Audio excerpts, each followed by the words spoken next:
નમસ્તે વિદ્યાર્થી મિત્રો, આજના આ વિડીયોમાં આપનું સ્વાગત છે.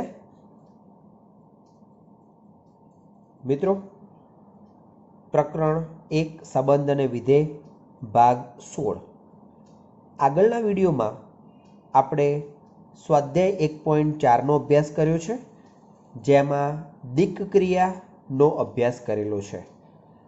સ્વાધ્યાય 1.4 પછી પ્રક્રિયાના ઉદાહરણોનો આપણે અભ્યાસ કરવાનો છે. આજના વિડીયોમાં આપણે આ પ્રકરણના પ્રક્રિયાના ઉદાહરણોનો અભ્યાસ કરીશું. સૌ પહેલા ઉદાહરણ 41.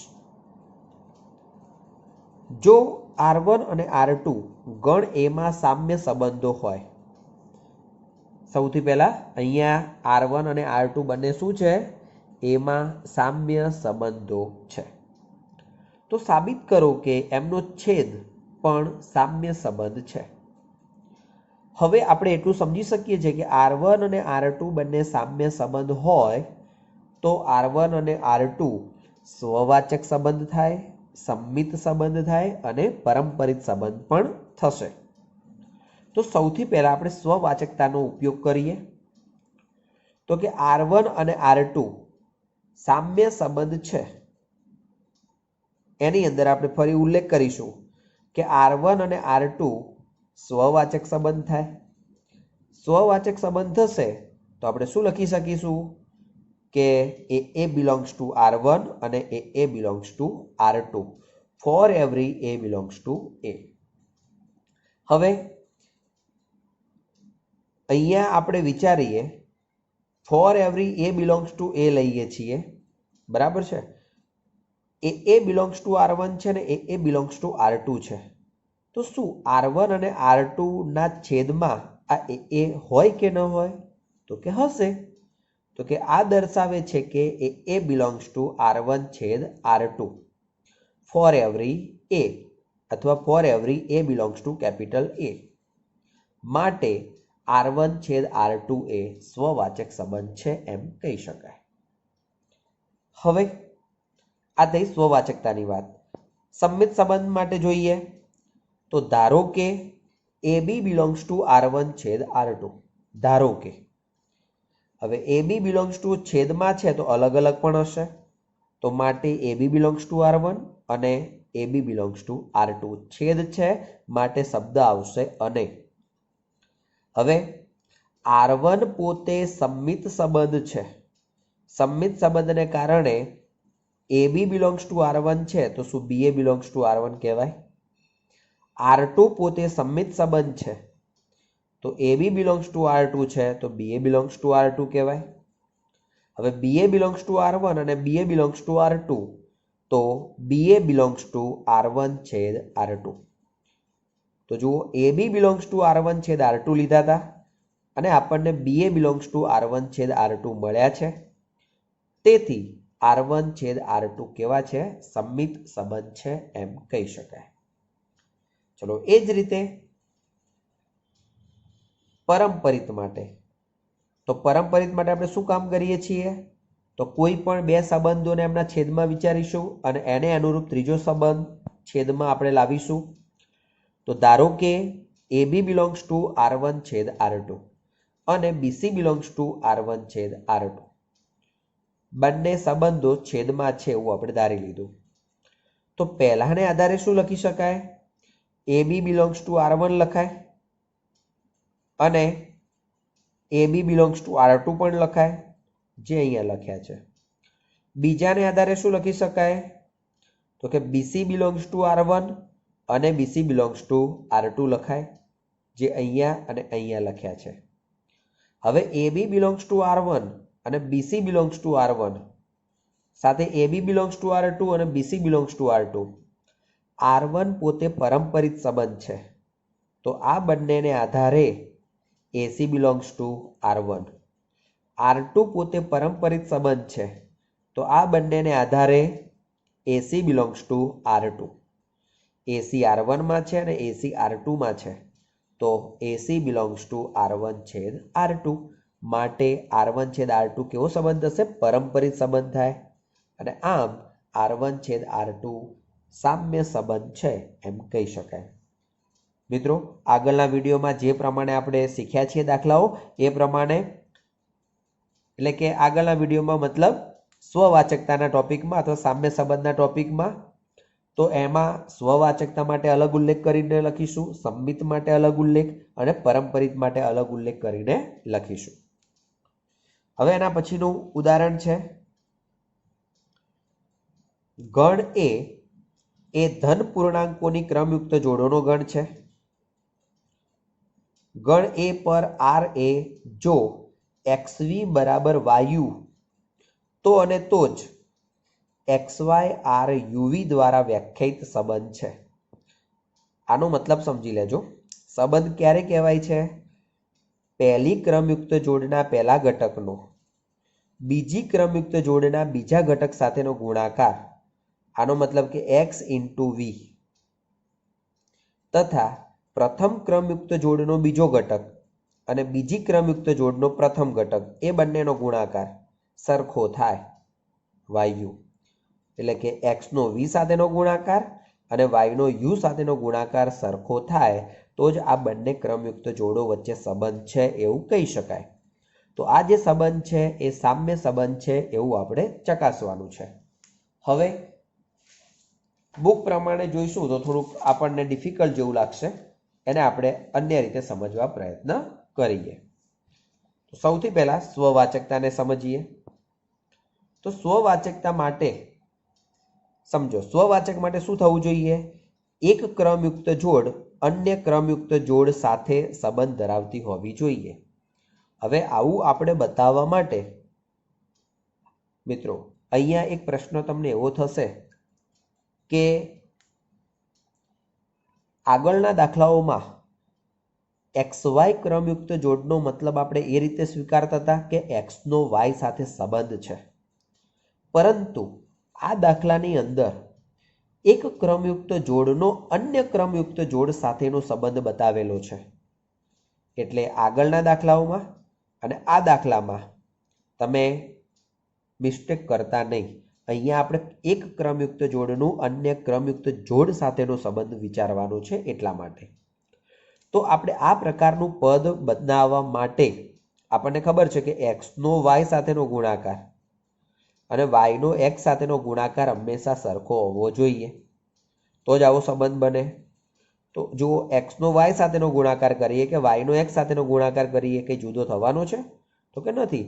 માટે આપણે લખ્યું છે કે હંમેશા XY બરાબર YX, અને જે પ્રમાણે સંબંધ સમજ્યા છીએ તે પ્રમાણે XY નો XY સાથેનો સંબંધ છે. For every XY belongs to A. જેવી રીતે અન્ય દાખલાઓમાં આપણે for every A belongs to A લખીએ છીએ, એવી રીતે અહીંયા for every XY belongs to A નો ઉલ્લેખ કરવો પડે. માટે R એ સ્વવાચક સંબંધ છે. ચલો હવે સંમિતતા. સંમિતતા માટે શું વિચારીશું કે કોઈ એકનો સંબંધ છે, બરાબર? તો કે XY ક્રમયુક્ત જોડનો UV ક્રમયુક્ત જોડ સાથેનો ધારો કે સંબંધ છે. તો હવે આને આધારે આપણે શું લખી શકીએ? XV = YU લખી શકાય. હવે ડાયરેક્ટ અહીંયા આવતા રહીએ. પહેલા UV ક્રમયુક્ત જોડ આગળ લાવવી પડશે, XY ક્રમયુક્ત જોડ પાછળ લાવવી પડશે. આ પ્રકારનો સંબંધ આપણે બનાવવાનો છે. તો આવો સંબંધ બનાવવા માટે કેવું પદ હોવું જોઈએ? U નો Y સાથે અને V નો X સાથે ગુણાકાર હોવો જોઈએ. તો એના ઉપરનું પદ આપણે જોઈએ, U નો Y સાથે અને V નો X સાથે. તો હવે જે પદ અહીંયા લખ્યું હતું તે અને આ પદ લખ્યું છે તે, એ બંનેને મારે સરખા કરવા હોય તો શું કરી શકું?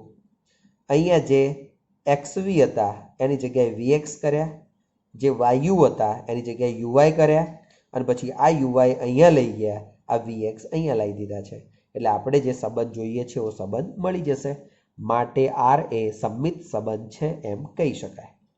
હવે પરંપરિતતા માટે XY નો UV સાથે સંબંધ છે અને UV નો AB સાથે સંબંધ છે. XY નો UV સાથેનો સંબંધ હોય તો XV બરાબર YU, UV નો AB સાથે સંબંધ હોય તો UB = VA. હવે આને 1 નંબર આપણે આપીએ છીએ, આને 2 નંબર આપીએ છીએ, પરંતુ તમને એટલી ખબર છે કે આ બંનેમાંથી યુવી ક્રમયુક્ત જોડને આપણે દૂર કરવાની છે, તો યુ કાં તો વી બંનેમાંથી કોઈ એકને અહીંયા કરતા બનાવી દીધા છે. તો ચલો વીને કરતા બનાવ્યા છે. એ વીની કિંમત આપણે અહીંયા મૂકવાની છે. 2 ને 1માં મૂકી. હવે બંને બાજુથી યુ ઉડી શકે છે કારણ કે એક સંખ્યા છે એટલા માટે, અને આ એને આપણે અહીંયા મોકલી દઈએ તો XB = y એ થયું. તો શું થયું? એક્સનો વાય સાથેનો સંબંધ અને એનો બી સાથેનો સંબંધ, એટલે કે ક્રમયુક્ત જોડ XY નો AB સાથેનો સંબંધ છે એવું કહી શકાય, કારણ કે XB અને YA જેવું પદ આપણી પાસે છે. માટે R એ કેવો સંબંધ છે? પરંપરિત સંબંધ છે એમ કહેવાય, અને માટે R એ સામ્ય સંબંધ છે એવું આપણે કહી શકીએ છીએ. તો આ છે આપણું ઉદાહરણ નંબર 42. હવે ઉદાહરણ નંબર 43. ધારો કે x 1 થી 9 સુધીની સંખ્યા આપી છે. R1 એ x પરનો એક સંબંધ છે, અને R1 તરીકે જે પણ સંબંધ આપ્યો છે એમાં શું છે કે ક્રમયુક્ત જોડ XY જ્યાં x - y એ 3 વડે વિભાજ્ય છે, તો જ x અને y નો સંબંધ થઈ શકે છે. બીજો એક સંબંધ છે R2. તો R2 ક્યારે બને છે? તો કે x અને y નો સંબંધ બને ક્યારે? જ્યારે x અને y કાં તો 147 માંથી ગમે તે બે હોય, કાં તો 258 માંથી કોઈ પણ બે હોય, અથવા 369 માંથી કોઈ પણ બે ઘટકો હોય, તો જ આપણે સાબિત કરવાનું છે કે R1 = R2. હવે બે સંબંધો સરખા છે એવું સાબિત કરવા માટે આપણે એવું બતાવીશું કે R1 સબસેટ R2 અને R2 સબસેટ R1, તો જ બે સંબંધો સરખા છે એવું આપણે કહી શકીશું. તો હવે R1 સબસેટ R2 આપણે ક્યારે બતાવી શકીએ?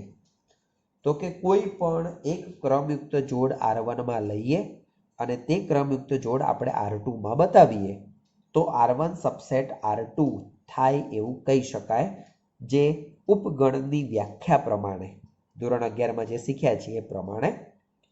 તો જુઓ, અહીંયા ઉલ્લેખ કર્યો છે કે ધારો કે XY belongs to R1. બરાબર. હવે XY belongs to R1 હોય તો આનો મતલબ R1 ની વ્યાખ્યા પ્રમાણે અથવા સંબંધ પ્રમાણે x - y એ શું થવાનું છે? 3 વડે વિભાજ્ય થવાનું છે. એનો મતલબ કે x - y એ 3 નો ગુણક થાય. હવે x - y એ 3 નો ગુણક ક્યારે થઈ શકે? તો x અને y કાં તો આ 3 ઘટકમાંથી બે ઘટક હોય, કાં તો આમાંથી હોય અને કાં તો આમાંથી હોય. તો આપણે આવું લખી શકીએ. આ ગણ કયા નિયમ પ્રમાણે લખી શકીએ છીએ? કારણ કે આપણને x માં 1 થી 9 ઘટકો આપ્યા છે, તો એના આધારે 1, 4 અને 7 લખ્યા છે. જો અહીંયા 10 આવતા હોત તો 10 પણ અહીંયા લખવા પડે, પણ નથી આવતા તો નથી લખ્યા. એવી જ રીતે આ અને આ. તો સમજી લો કે XY R1 માં લીધા છે, અને આ નિયમ પ્રમાણે જોઈએ તો એ જ XY કયો હોય? R2 માં, કારણ કે R2 સંબંધ જે આપણને વ્યાખ્યા આપેલી છે એના આધારે. તો XY R1 માં લીધા છે અને R2 માં મળ્યા છે, તો R1 સબસેટ R2. એની એ જ પ્રમાણે R2 માં લઈને R1 માં બતાવ્યા છે, તો કે R2 સબસેટ R1, અને તેથી R1 = R2. ઉદાહરણ 44. વિધેય f x/y આપ્યું છે. x પર એક સંબંધ R છે.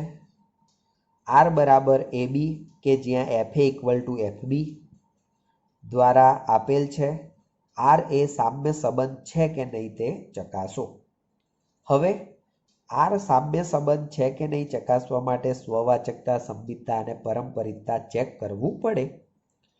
તો ચલો સૌથી પહેલા સ્વવાચકતા માટે for every A belongs to X. સંબંધ ક્યારે કહેવાય છે? FA અને FB જો સરખા હોય તો A અને B નો સંબંધ છે એવું કહેવાય. તો વિચારો, FA અને FA સરખા હોય કે ન હોય?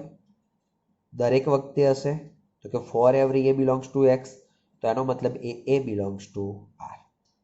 ક્લિયર? આ દર્શાવે છે કે આર કેવું છે? સ્વવાચક સંબંધ છે. આ જ પ્રમાણે A B belongs to R આપણે વિચારીએ. કેમ? સંબંધિત સંબંધ બતાવવા માટે. તો A B belongs to R લઈએ તો સંબંધ પ્રમાણે f A equal to f B થાય.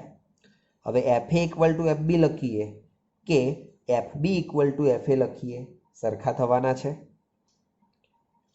F B equal to f A લખીએ છીએ, આનો મતલબ કે B A belongs to R થવાનું. મિત્રો, અહીંયા ક્રમનું ઘણું મહત્વ છે. ક્રમયુક્ત જોડ એ બી છે તો એફ એ આગળ છે અને એફ બી પાછળ છે.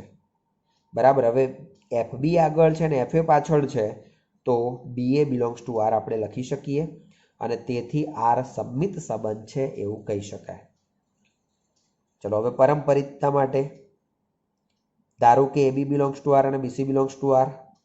એ બી બિલોંગ્સ ટુ આર હોય તો f A equal to f B, BC belongs to R હોય તો f B equal to f C. આ બંનેને સરખાવીએ તો f A equal to f C અને implies AC belongs to R. માટે આર શું છે? પારંપરિક સંબંધ છે અને માટે આર સામ્ય સંબંધ છે એવું કહી શકાય. ઉદાહરણ 45.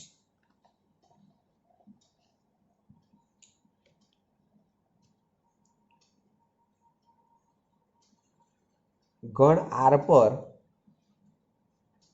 નીચે આપેલ દીકરીઓમાંથી કઈ દીકરીયા જૂથના નિયમને અનુસરે છે અને કઈ સમક્રમી છે તે નક્કી કરો. સૌથી પહેલી દીકરીયા માટે આપણે જોઈએ તો જે દીકક્રિયા છે એ દીકક્રિયામાં કોઈ પણ બે સંખ્યાઓનો ની દીકક્રિયા હંમેશા કેટલી મળે છે? એક મળે છે. કોઈ પણ બે વાસ્તવિક સંખ્યા હોય એમની દીકક્રિયા હંમેશા કેટલી મળે? એક મળે. તો હવે એનો બી સાથે સ્ટાર કરશું તો પણ એક થવાનું, કે બીનો એ સાથે સ્ટાર કરશું તો પણ એક થવાનો. એનો મતલબ કે બંને જવાબ કેવા મળશે? સરખા. તો માટે પ્રથમ જે દીકરીયા છે એ સમક્રમી થાય. ચલો હવે જૂથના નિયમ માટે તો ધારો કે એ સ્ટાર બી સ્ટાર સી આવું આપણે લખીએ છીએ. તો હવે એ સ્ટાર બીની જગ્યાએ 1 લખ્યા, સ્ટાર સી. હવે 1 પણ એક સંખ્યા છે અને સી પણ એક સંખ્યા છે તો એ બંનેની દીકરીયા 1 થાય. ચલો એવી જ રીતે એ સ્ટાર બી સ્ટાર સી, પહેલાં આનો જવાબ 1 થશે અને પછી એ સ્ટાર 1 એટલે 1 થશે. બરાબર. For every A B C belongs to R. તો જૂથના નિયમનું પાલન થયું. કેમ? આનો જવાબ પણ 1 અને આનો જવાબ પણ 1. તો તેથી આર એ જૂથના નિયમને અનુસરે છે. બરાબર. અને ઉપરના આધારે સમક્રમી છે એવું કહી શકાય. ચલો બીજી દીકરીયા હવે જોઈ લઈએ. બી પ્રશ્ન. એ સ્ટાર બી તરીકે એ પ્લસ બી બાય 2 લખ્યા છે. હવે એ પ્લસ બી બાય 2 હોય કે બી પ્લસ એ બાય 2 હોય, બંને જવાબ સરખા થવાના. તો બી પ્લસ એ બાય 2 લખીએ, આનો મતલબ બી સ્ટાર એ લખાશે જે અહીંયા લખેલું છે. અને આથી સ્ટાર શું છે? સમક્રમી છે. હવે જૂથના નિયમ માટે આપણે એના એ જ નિયમ પ્રમાણે જોઈએ તો જૂથના નિયમનું પાલન થતું નથી. જોઈ લો. એ સ્ટાર બી સ્ટાર સી, એ સ્ટાર બીની જગ્યાએ પદ લખ્યું સ્ટાર સી. હવે જે દીકક્રિયા છે દીકક્રિયામાં શું કામ થાય છે? તો કે આપેલી બે સંખ્યાનો સરવાળો કરીને એને 2 વડે ભાગવાના છે. તો હવે બે સંખ્યાઓ કઈ થઈ ગઈ? એક સંખ્યા આ રહી, બીજી સંખ્યા આ રહી. એ બંનેનો સરવાળો કરીને એમને 2 વડે ભાગવાના છે. સાદુરૂપ આપીએ તો આ રીતે મળશે. ચલો સામે જમણી બાજુનો વિચાર કરીએ તો એ સ્ટાર બી સ્ટાર સી, તો બી સ્ટાર સીની જગ્યાએ બી પ્લસ સી અપોન 2. હવે આ બંનેનો સરવાળો કરીને 2 વડે ભાગીએ તો સરવાળો કરીને 2 વડે ભાગીએ તો એ શું થશે? 2a પ્લસ બી પ્લસ સી અપોન 4. આ પદ અને આ પદ બંને જુદું જુદું મળે છે અને માટે જૂથના નિયમનું પાલન થતું નથી. મિત્રો, આની આ જ વસ્તુ તમે ઉદાહરણ આપીને પણ જોઈ શકો છો. અહીંયા એ વસ્તુ પણ સમજાવેલી છે. બરાબર. બંનેમાંથી કોઈ પણ રીત અહીંયા ચાલી જશે. તો આ હતું ઉદાહરણ 45. હવે ઉદાહરણ 46ની આપણે રકમ જોઈએ. એ તરીકે 1 2 3 થી તેના પરના જ તમામ એક વિધેયોની સંખ્યા શોધો. એક વિધેયોની સંખ્યા શોધવી છે, બરાબર. સંખ્યા કેટલી મળે તે. તો મિત્રો એને આપણે અહીંયા નોટબુકમાં સમજવા પ્રયત્ન કરીએ. પ્રદેશમાં 3 ઘટકો છે, સપ્રદેશમાં 3 ઘટકો છે, બરાબર. હવે અહીંયા ઉલ્લેખ કર્યો છે કે પ્રદેશનો ઘટક 1 એટલે કે આ પહેલો ઘટક. આ પહેલો ઘટક અહીંયા રહેલા 3 ઘટકોમાંથી કોઈ એક ઘટક સાથે જોડાઈ શકે અથવા એનું પ્રતિબિંબ બનાવી શકે. તો એની શક્યતા કેટલી? 3ની. કાં તો એક પ્રતિબિંબ હોય, કાં તો 2 હોય, કાં તો ત્રીજું હોય, બરાબર. તો સપ્રદેશમાં રહેલા 3 ઘટકો પૈકી કોઈ એક જ હોય છે એને સંગત, બરાબર. એટલે એકની શક્યતા કેટલી? 3ની. એકની મતલબ એકના પ્રતિબિંબની શક્યતા 3 થાય, બરાબર. ચલો હવે એ જ રીતે બીજા ઘટક માટે વિચારીએ. તો મિત્રો પ્રથમ ઘટક માટે જે તમે પ્રતિબિંબ તરીકે ઘટક લઈ લીધો છે એને છોડી દઈએ તો બાકી કેટલા ઘટકો અહીંયા મળશે? 2 ઘટકો. એ 2 ઘટકોમાંથી કોઈ એક પ્રતિબિંબ હોઈ શકે. કોનું? 2નું. તો 2ના પ્રતિબિંબની શક્યતા કેટલી? 2. અને 3 માટે હવે સામે કેટલા ઘટક બાકી વધ્યા હશે? તો કે એક જ. તો 3નું પ્રતિબિંબ સામે એક જ મળશે. ક્લિયર? તો માટે એક વિધેયોની સંખ્યા કેટલી થાય? તો કે 3 × 2 × 1 એટલે કે 3 ફેક્ટોરિયલ એટલે કે 6.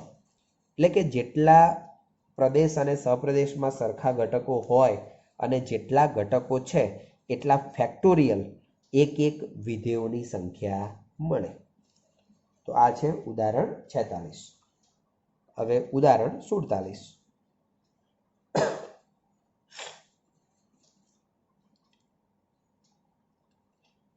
ધારો કે a બરાબર 1 2 3. સાબિત કરો કે 1 2 અને 2 3 ને સમાવતા સ્વવાચક અને પરંપરિત હોય પરંતુ સંમિત ન હોય તેવા સંબંધોની સંખ્યા 3 છે. સમજો, સ્વવાચક અને પરંપરિત હોય પરંતુ સંમિત ન હોય તેવા સંબંધોની સંખ્યા કેટલી છે? 3 છે. એવું આપણે સાબિત કરવાનું છે. ક્યારે સાબિત કરી શકીએ? તો મિત્રો બુકમાં જોઈએ તો બધું અહીંયા મિક્સ સ્વરૂપે લખીને આપેલું છે. તો આપણે જરાક એને જુદા જુદા સ્વરૂપે થોડુંક લખવાનો પ્રયત્ન કરીએ તો એવું કહી શકાય કે આમાં 1 2 અને 2 3 2 ઘટકો સમાવવાના છે કમ્પલસરી, બરાબર. એના સિવાય બીજા જેટલા આવે એ બરાબર છે. તો સૌથી પહેલા એમ કહીએ કે ગણ એમાં 3 ઘટકો છે. તો A ક્રોસ એમાં કુલ કેટલા ઘટકો બને?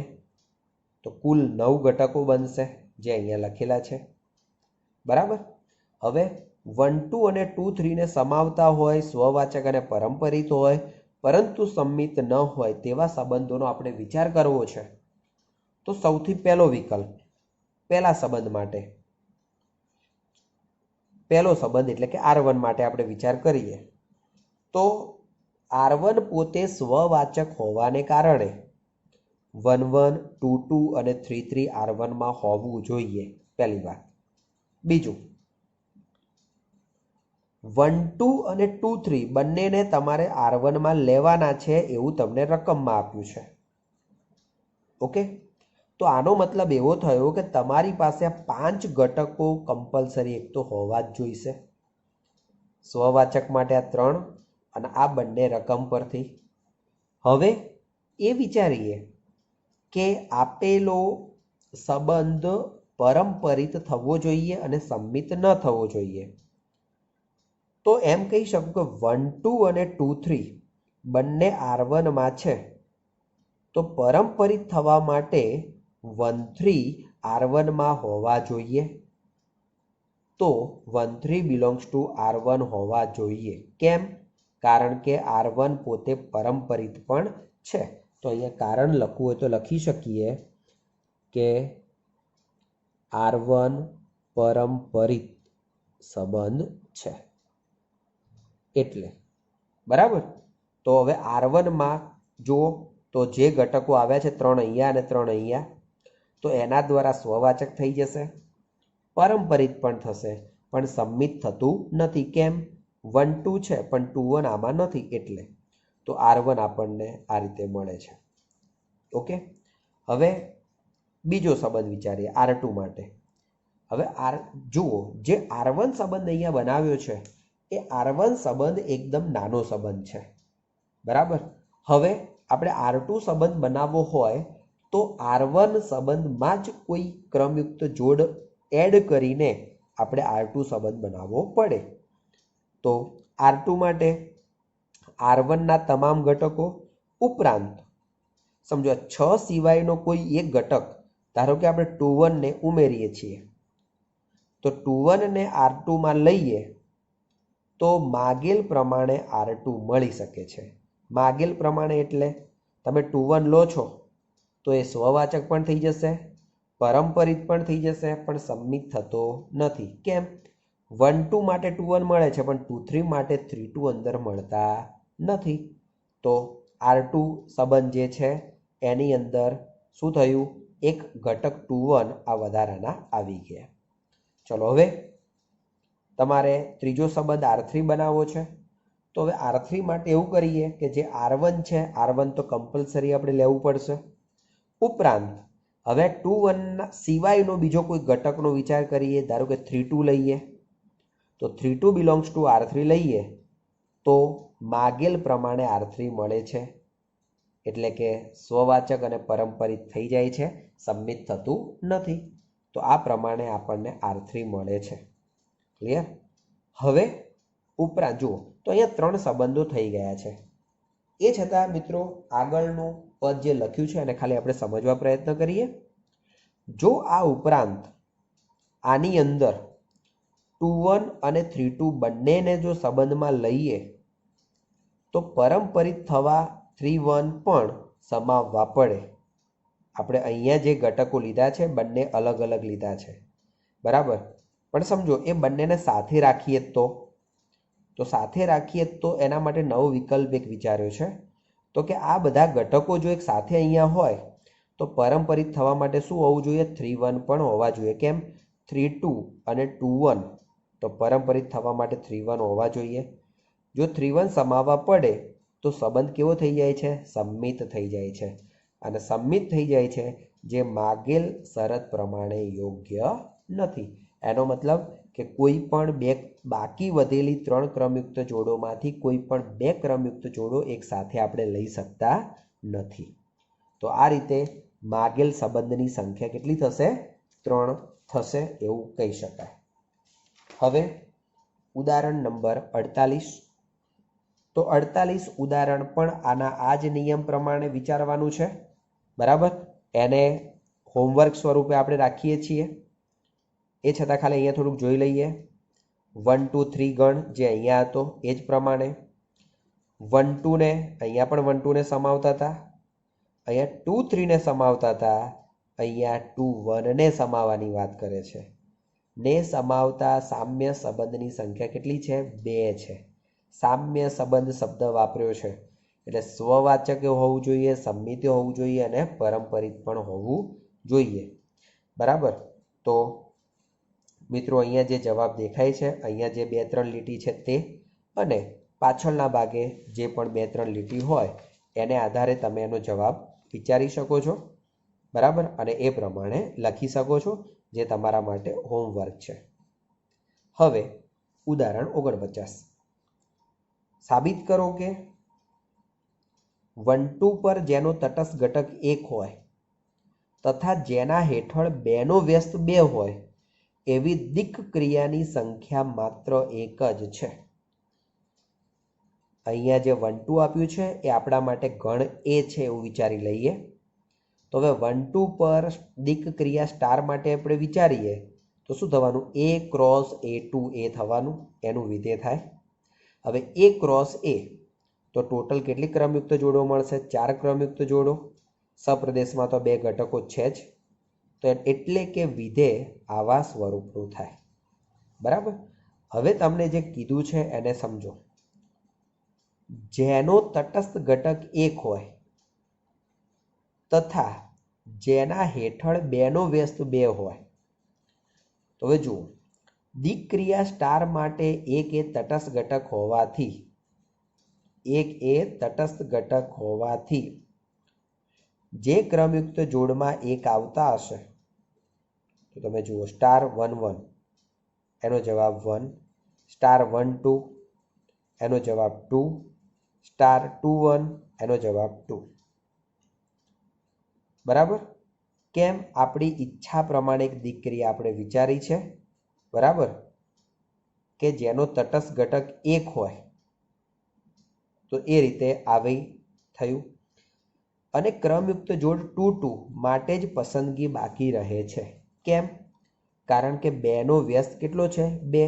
હવે 2નો વ્યસ્ત 2 હોય તો 2ની 2 સાથેની દીક ક્રિયા કરીએ તો એ કેટલું થવું જોઈએ? તટસ્થ ઘટક જેટલું થવું જોઈએ. તટસ્થ ઘટક કેટલો છે? 1 જ છે. બરાબર? તો સ્ટાર 2 2 બરાબર 1 મળે. તો જુઓ, 3 ઘટકો માટે સામે જવાબ અહીંયા 1 2 2 મળ્યા છે. તેમજ 2નો વ્યસ્ત 2 હોવાથી એના માટે એનો જવાબ તટસ્થ ઘટક 1 મળે છે. તો સીધી વસ્તુ છે કે 4 4 જે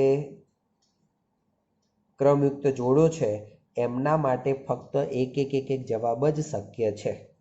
તો ઈચ્છિત દીક ક્રિયાઓની સંખ્યા કેટલી થશે? માત્ર 1 જ થાય. મિત્રો, અહીંયા જે આપ્યું છે ઈચ્છિત શબ્દ વાપર્યો છે. આપણે આપણી જાતે દીક ક્રિયા વિચારવાની છે. બરાબર? અહીંયા કઈ ક્રમયુક્ત જોડ માટે કયો જવાબ આવશે, બરાબર, એ આપણને ખબર નથી, પણ એ આપણે આપણી રીતે જાતે લખવાનું છે કે જે આપેલી શરતનું પાલન કરતું હોય. ઓકે? ઉદાહરણ 50. તદે વિધે in n to n inx equal to x for every x belongs to n. સાબિત કરો કે in પોતે વ્યાપ્ત હોવા છતાં in plus in n to n એ વ્યાપ્ત નથી. તો સીધી જ વાત છે, ઉદાહરણ દ્વારા આપણે એને સમજી શકીએ છીએ કે in વ્યાપ્ત છે એવું તમને રકમમાં આપ્યું છે, પરંતુ in plus in વ્યાપ્ત નથી.